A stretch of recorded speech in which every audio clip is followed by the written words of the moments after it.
வணக்கம். இது ஸ்ரீவாரி ஜோதிட நிலையம் தேனியிலிருந்து.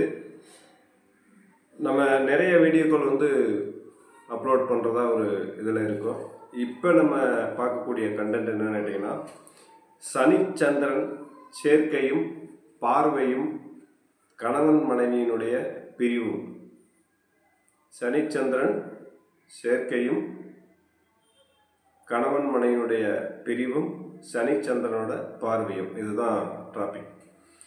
ஒருவருடைய ஜாதகத்தில் சனியும் சந்திரனும் சேர்ந்து அல்லது பார்வை செய்தால், சனியும் சந்திரனும் எந்த வீட்டில் ஒருவருடைய ஜனனகால ஜாதகத்தில் சேர்க்கையாக இருக்கிறதோ அவர்களுடைய திருமண வாழ்க்கை மிகவும் கசப்பை கொடுத்து, கண்டிப்பாக திருமணம் முடிந்த பின்பு ஒரு குறிப்பிட்ட காலங்கள் இருவரும் பிரியணும். எப்படின்னா இருவரும் பிரிந்து போகக்கூடிய ஒரு காலகட்டங்கள் ஏற்பட்டே தீரும் அப்படின்னு சொல்லப்படும். சரி, அப்போ இது எந்த மாதிரி ஒரு சூழலில் இந்த பிரிவினை என்பது வரும் அப்படின்னு பார்க்கும்போது, சனிச்சந்திரன் சேர்க்க இருக்கக்கூடிய அந்த ஜாதகத்தில் ராகு தசாபுத்தி நடக்கும்போது அல்லது ராகு சனி இருக்கக்கூடிய அந்த வீட்டின் மீது செல்லும்போது கண்டிப்பாக அவர்களுடைய வாழ்க்கையில் மிகப்பெரிய ஒரு திருமண வாழ்க்கை என்பது போராட்டத்தை கொடுக்காமல் போகவே போகாது. நாம் நிறைய ஜோதிடத்தில் ஜாதகத்தில் ஆராய்ந்த விஷயங்கள் மட்டும்தான் இதில் வந்துட்டுருக்கு. ஒருவருடைய ஜாதகம் என்பது அவங்களுடைய வாழ்நாள், அவங்களுடைய வருமானம், அவங்களுடைய பதவி, பணம், புகழ், பேர், நன்மை, தீமை எல்லாத்தையும் சொல்லக்கூடிய விஷயம். அதில் திருமண வாழ்க்கையும் சனிச்சந்திரன் இணைவும் சனிச்சந்திரன் பார்வையும் அப்படின்றது அந்த டாபிக். இப்படி ஒரு சூழல் வரும்போது எவ்வளவு கவனமாக இருக்கணும், அந்த காலகட்டங்களில் நம்ம எவ்வளவு தான தர்மங்கள் பண்ணணும் அப்படின்றதான் நம்ம இந்த வீடியோவோட கண்டென்ட்டு.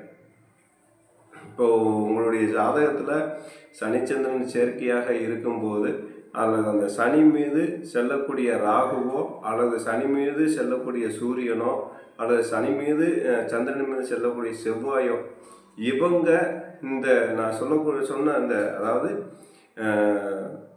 செவ்வாய், சூரியன், ராகு, இந்த 3 கிரகங்களும் சனி சந்திரன் சேர்க்கை இருக்கும்போது அந்த கோச்சார பிரகாரம் அந்த ஜாதகத்தில் அவங்க திருமண பேச்சுவார்த்தை நடக்கும்போது அவர்கள் என்ன செய்யணும்னு கேட்டிங்கன்னா, இந்த மாதிரி கோச்சார கிரகங்கள் மேலே அந்த சனிச்சந்திரன் மீது செல்லும்போது திருமண பேச்சை நிறுத்துவது மிக மிக சிறப்பாக இருக்கும். அந்த காலகட்டங்கள்லாம் திருமணத்தை தள்ளி வைக்கணும். இதை தான் நான் சுருக்கமாக சொல்கிறது தான். இந்த சனிச்சந்திரன் சேர்க்கையும் ராகுவோட அந்த நான் சொன்ன கிரகங்கள்லாம் ராகு மீது செல்லும்போது திருமணத்தை கொஞ்சம் தள்ளி வச்சு அதுக்கப்புறம் திருமணம் செஞ்சாங்கன்னா கண்டிப்பாக அவங்களுடைய வாழ்க்கையில் மிகப்பெரிய வெற்றி கிடைக்கும். இப்போ ரீசெண்டாக நடந்த சம்பவம், சனிச்சந்திரன் சேர்க்கை கோச்சாரத்தில் சூரியன் சனி மீது போகிறாரு. சனி சந்திரன் இருக்கக்கூடிய அந்த கிரகத்தை போய் அந்த வீட்டை போய் தொடுறாரு. தொடும்போது அந்த கணவன் மனைவிக்குள்ளே ஒரு சில சலசலப்புகள் ஏற்படுது.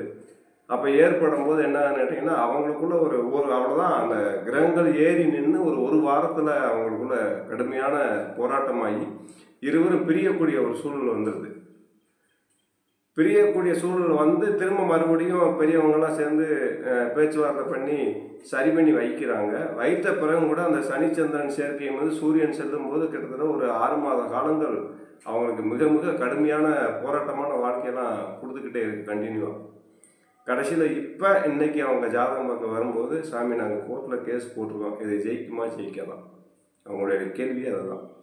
அப்போ அவங்க சொன்ன காலகட்டங்களை நம்ம பார்க்கும்போது என்னன்னா, ஒரு குறிப்பிட்ட காலங்களுக்கு முன்னாடி அவங்க திருமண வாழ்க்கை நடக்கும்போது இந்த கோச்சார சூரியன் அந்த சனிச்சந்திரன் இருக்கக்கூடிய வீடை கிராஸ் பண்ணுறாரு.